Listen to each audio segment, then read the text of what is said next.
घूर्णिबलय प्रभाव में शनिवार सकाळ समय गांगेय पश्चिमबंग उपत्यका और पार्श्ववर्ती झारखंड पाखापाखि अंचल में एक लघुचाप क्षेत्र सृष्टि होइछि। एहासह जड़ित घूर्णिबलय समुद्र पतनरू वायुमंडल में 7.6 किमी उच्चता जाए लंबी। आगामी 24 घंटा मध्य आहरी घनीभूत होगा सह पश्चिम उत्तर पश्चिम दिगरे गति करिवार संभावना रही।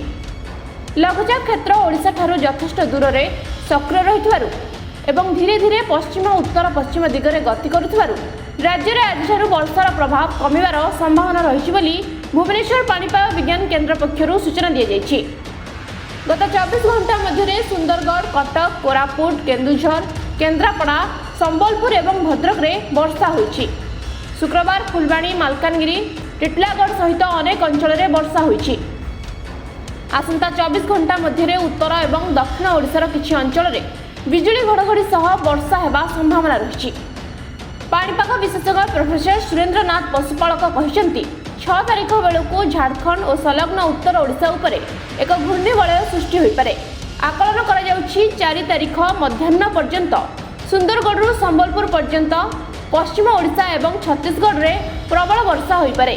किछि स्थान में अति प्रबल वर्षा संभावना रही। 6 तारिख संध्यारू राज्य में वर्षा परिमाण बढ़िबो।